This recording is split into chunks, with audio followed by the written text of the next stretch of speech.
This is the beginning phase of the swimming, where it starts from the swimmer on the land and jump into the water. During in the water, the arms are extended forward. The head is neutral positions and looking forward to the trunk muscle. During this phase, all the muscle on the head and the trunk was not enrolled. The leg extended, close together and toes are pointed for beginning to kick. During this phase, the body was in a horizontal position. The head and the trunk is slightly in extended positions. All the extensor muscle for the head and the trunk is activated, such as erector spinal muscles and the suboccipital group muscle. This muscle will contract concentrately, while the rectus abdominis for the trunk and the neck flexor muscles will contract eccentrically, which is to maintain the body in these positions. Other than that, palm pitch out and hand in pronate to make it easier to sweat the water. The shoulder must be immediately rotated and adduct in a Y position during beginning phase to sweat the water, which increase the drag force to do with a minimized energy. Elbow was extended at first and then will be flexed by the water pressure. The leg will be fully extended and the ankle was in a plantar flexion. The orientations of the arm are changed so that the forearm and the palm are facing back. This prepare the propulsive phase of in-sweep phase. At the end of the out-sweep phase, the arm should be flat at the elbow once they are outside of shoulder. Then move the forearm downwards and backwards while the elbow stay close to the water surface. Head and the trunk are pushed upwards and forwards out the water. The muscles that involve are spinalis capitis and longissimus cervical for the head, and erector spinous, splenius and the quadratus lumbarum to extend the trunk concentrately. On the other side, rectus abdominis and the neck flexor group, such as longus capitis and longus colli, contract eccentrically.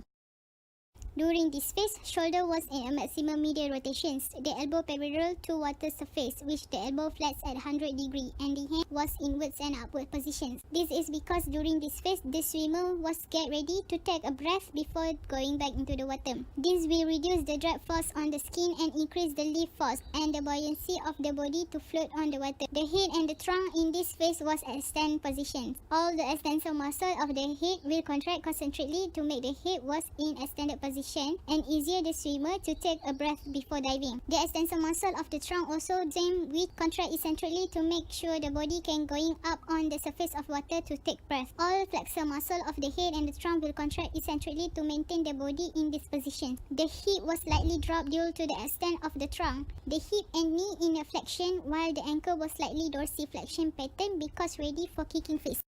The upper extremity begins when the arm extends forward and lasts until the arms are fully extended. The main goal of the arm recovery is to achieve the streamline. The elbow then begin to extend and make sure that the elbows are close to each other to decrease the water resistance. The head is returned to the water and slightly lean forward with the trunk ready to return back to their neutral positions. Muscles that involve a scalene group, sternocleidomastoid and longus capitis, which are responsible for bringing the head back to the water. For the trunk muscle, rectus abdominis is activated to bring the trunk from the extend to neutral position.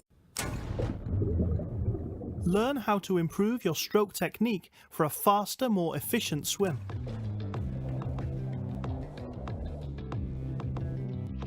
Extend your arms at the front of the stroke with your hands turned slightly outwards. Keeping your elbows high, sweep your arms outwards, focusing on catching as much water as possible with your hands. Accelerate your arms backwards, continuing your hold on the water until your hands and forearms sweep inwards in front of your body.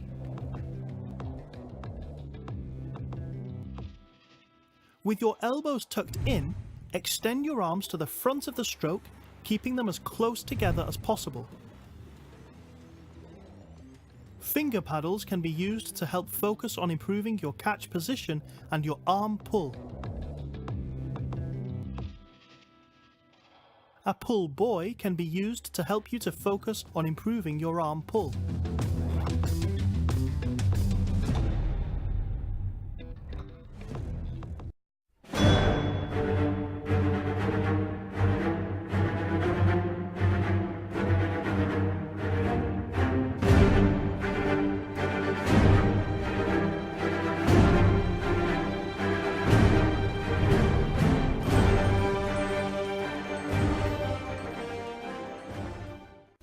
abnormal. Hyperextensions of cervical can lead to the muscle strength of the neck muscles, such as sternocleidomastoid muscle and upper trapezius, that happen due to the overuse. In several cases, neck hyperextension injuries can happen when swimmer hyperextend the neck to take a short breath.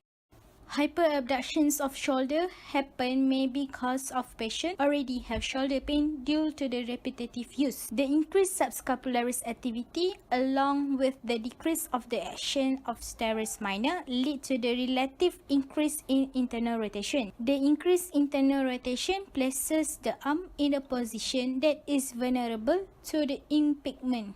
The increase in latimer dorsi action may assist with hemorrhagic depression to relieve the impingement.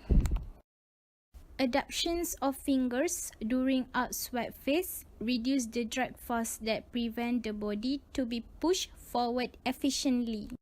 Hyperextensions of lumbar can lead to the acute onset of back pain that occur in swimmers. The repetitive hyperextension that occur in the breaststroke may lead to the spondylosis. Breaststroke, far more commonly than other competitive swimming stroke, can lead to the variety of hip and groin strains and injuries. Adductor strain, iliopsoas strains, and sport hernias pose difficult diagnostic and treatment challenges. Hip and knee hyperflexion can lead to the variety of hip and groin strain and injuries. Adductor strain, iliopsoas strain, and sport hernias can happen due to repetitive movement.